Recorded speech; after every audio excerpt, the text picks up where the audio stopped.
Hi guys, mayroon akong ginayat na cauliflower. Ngayon, ay aking lulutuing parang sapsoy. Meron ako ditong sili, medyo pahaba siya. So, ayan, ihahalo ko yan. At saka, ayan, maraming kabuti, mushroom. So, kailangan ko na siyang lutuin, napakarami nila kaysa masira. So, ayan. Sahog natin mamaya. Hahatiin ko lang yan para medyo malaki-laki. At mayroon akong repolyo. Ayan, gagayatin ko din yan. Mayroon din ako nahiwa na sibuyas. At ayan, lalagyan ko ng kunting bawang at ayan, gagayatin ko yung luya. At mayroon pa akong sibuyas na pula dito. Tsaka sasahugan ko siya ng mahiwagang chicken. So, ayan. Antabayanan natin mamaya pagluto ko or pagluto na. So, ayan. Gagayatin ko na itong repolyo. Ayan guys, nagayat ko na nga yung repolyo. Hindi ko na pinakita sa inyo kung paano ko ginayat. Pero ayan, gayat na siya. So, ayan. Ready na yung dalawa. Isusunod ko na ang paghahatiin itong kabuti natin at saka sili. Ayan guys, nagayat ko na yung luya, yung bawang, mayroon ng sibuyas, at sili na pula. At hindi mawawala yung ating panahog. Ayan, ang chicken. Chicken cube. And mayroon tayong pampalasa dyan. So, hindi mawawala.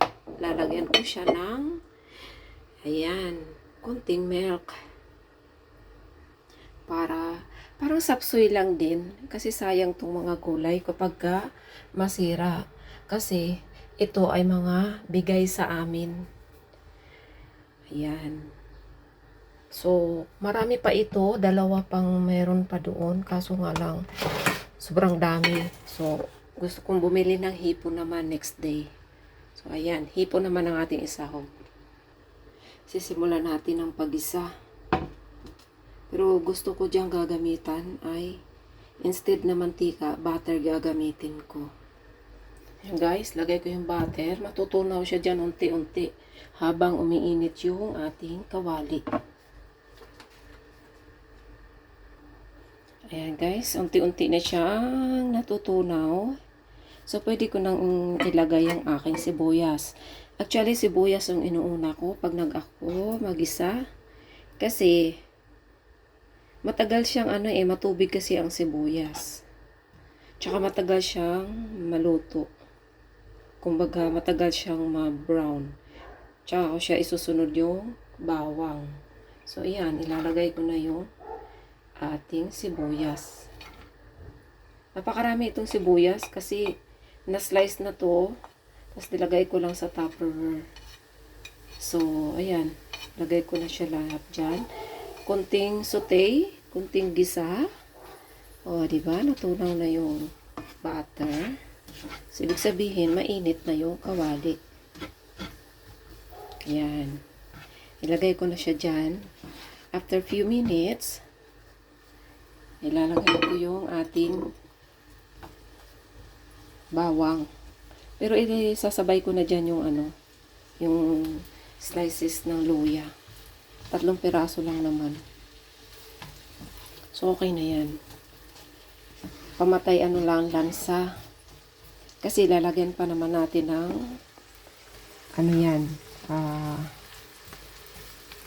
paminta. So, hindi mawawala ang paminta sa ating menu. Ganyan. Ganyan po tayo. So, lagyan natin ng konti. O, diba? Yan. Saute lang siya ng konti. Tapos, ang gagawin ko dyan, ipagitna ako kasi masyado malaki yung kawali doon sa go heat. Sa heat. Ayan o. So, nasa gitna yung sibuyas at saka luya. Diyan, sarap na sarap ng ibang lahi sa atin kapag tayo nagluto kasi yung sekreto niyan, lagi natin inuuna ang mga sibuyas, bawang. Sila kasi, igigisa na nila yung yung karne or tsaka nila ilalagay yung mga bawang sibuyas. O yan, next na ay ating luya. So, ayan ko lang siya dyan. Para sabay-sabay na sila maluto. Tsaka natin ilagay yung manok. Pero yung manok nga pala guys, na aking chicken meat, na isasahog, ay nalagyan ko na siya ng asin. Kaya, masarap. Malasa na yung ating chicken meat. So, hindi siya kumbaga na marinate na siya. So, hayaan mo na lang ng ganyan hanggang sa nag-brown ng konti or malutong na siya. Kaya sila takam na takam sa ating pagluluto kasi nga buong bayan, hindi lang hindi buong bahay kundi buong bayan na aamoy ang lutong Pinoy. Akalain nyo guys, ang aming employer sobrang nasasarapan sa ating lutong Pinoy, lalo sa pagigisa at lalo sa ganitong klaseng gulay. Then ayan medyo okay na siya. Tapos yung bawang guys, alam nyo mag-iiba na, nakikita mo kasi medyo marami yung butter na nilagay ko. Ang bawang ay hindi naman siya totally brown na brown, pero na siya, parang deep fry na siya na pwede na. So, habang dyan sa gilid, isasama ko na itong na-marinate natin na chicken. Diba? Dahil malaki ang ating kawali, so, pwede siya dyan until mag-brown.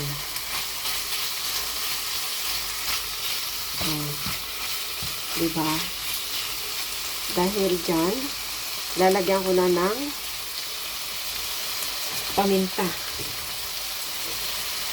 Habang magba-brown siya ng konti, lalagay ko na yung paminta. Durog na paminta yan.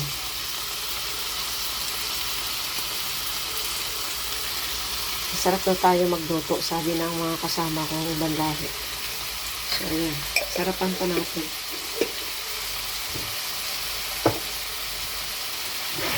At napakabango natin magluto. Kasi nababahuan kami sa luto nila. O, diba? Nakikita nyo, ganyan po ako magluto. So, hanggat saya natin ipa-brown itong ating chicken. So, yung parang na-fry na siya talaga. So, medyo luto na siya. Talagang ganun. Mag-brown ng konti.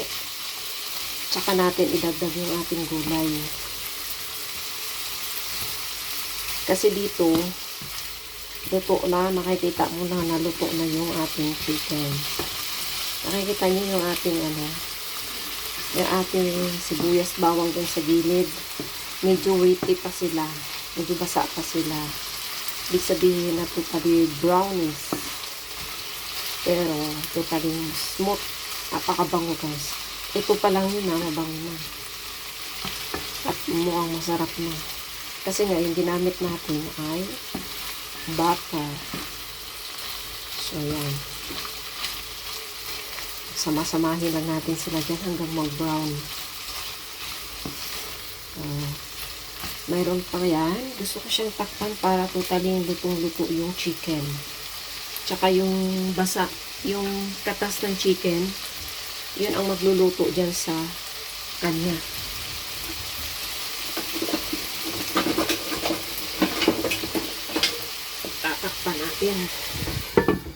Tatakpan natin ng mga few minutes. Mga 1 minute. Yan. Hayaan lang kita dyan. Para pag naluto na siya, ay atin nang ihalo yung isa-isang gulay. Ayan guys, baliktarin natin. Babaliktarin natin. Tapos isama na natin dito yung iginilid natin mga sibuyas. Sama na sila. Ayan. Para magkaroon ng sobrang lasa yung ating chicken. O, diba? Nagdagdag siya nga, tubig. Kasi nagtutubig din yung itong ating mga sibuyas, tsaka yung chicken. Yung katas ng chicken, yan ang magluluto sa akin. So, tatakpan natin in a minute.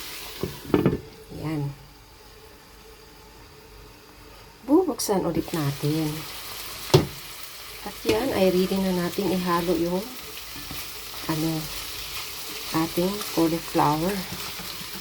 Ipa-fry natin siya dyan sa gilid. Sa kalahati. O diba, sabay-sabay silang tatawag dito, nagpa-fry. Lagay natin yan. Kasi buhos ko na. Oh! Diba, laki. Ang dami. Pag pinagsama-sama mo yung gulay, kahit kalakalahati sila, pag pinagsama nyo na, pakarami na guys. Pakarami na. So, ayan, hayaan ko lang siya dyan.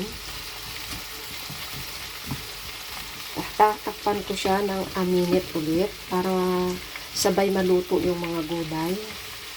Kasi parang steamer lang siya. Para hindi malabsak yung ating mga gulay. Parang steamer lang din. Tapos isusunod natin yan yung mushroom. So, tatakpan ko lang ulit ng a minute. At yan guys, bubuksan ko na ulit. Ayan. Agad na natin hinalo. Para maluto na. Ayan, medyo nagbago na ang texture ng gulay. So, ilalagay ko na dyan yung mushroom. Kasi yung mushroom, magtutubig pa to eh. So, magtutubig pa. Maraming mushroom. Marami siyang tingnan. Mukhang hindi kakayanin ng ating kawali. O, diba? Ayan siya. Mag-create pa rin siya ng tubig. Kasi nagtutubig tong mushroom eh. Ayan, isa lang natin siya dyan. Nagtutubig siya sa sarili. Lulutuin yung mga gulay sa sarili nilang sabaw. Sa sarili nilang katas. Pagkatapos, pag alam mo nang hilaw pa sila, hindi pa sila gaano maluto. Kasi gusto ko sa mga gulay, mga crunchy sila. So, kung hindi pa sila gaano luto, din dagdagan mo ng konting tubig. Then, ipa-finalize mo yung ating milk na nagpapaganda ng kulay at nagpapasarap. So, ayan. O, diba? Nagtutubig na siya, o. Ganon. Kasi ito, hindi naman natin mapipigaan itong mushroom. May sariling tubig sila. Pag nahugasan kasi din sila, nag-ano sila, tawag dito, pumapasok yung tubig sa loob. So, ayan, medyo basa na. So, tatakpan ko siya ulit within a minute or 2 minutes. Depende. Ganyan. Pero, every 2 minutes, kailangan ko siyang buksan kasi hindi naman siya pwedeng mag-dry. So, kailangan natin ihalo ulit yung gulay. Ayan. Tatakpan ko na. Takpan natin. Ayan. Ayan guys, buksan natin ulit. O, diba? Sabi ko sa inyo eh. Ayan. May mushroom na. Sabi ko sa inyo eh. Nangangamoy, bango. Kaya hindi ko siya agad nilalagyan ng tubig. Kasi nagtutubig po talaga yan. And then, tubig na nga siya. So, dahil dyan, ihahalo natin yung pulang sili. Yung pulang sili. Ilalagay ko na yan sa ibabaw. Tapos, ilagay na rin natin itong yung chicken cube. Dahil chicken cube ang ating panahog, chicken cube rin ang ating ilalagay. So, may tubig na siya, guys. Dahil kulang ang tubig na yan, ayan, dadagdagan ko siya ng kaunti. Kaunti lang. Kaunti lang ilalagay ko para hanggang ibabaw ma-steam. Maluto yung iba. So, kaunti lang talaga. At aking hahaluin ng konti. I-arrange ko lang para yung mga nakikita natin medyo hindi pa sila cook. So, maluluto na din. Then, tatakpan na naman natin ng a minute. So, ayan, luto na yung ating chicken dyan. 'Di ba? So, medyo matagal din siyang lutuin. Almost half an hour. Kalahating oras ko po siya maluluto. Ayan. So, makikita nyo naman. Then, after that, ng ating pagtakip, kukulo siya ulit, 'di ba? Ayan, kumukulo na nga din actually.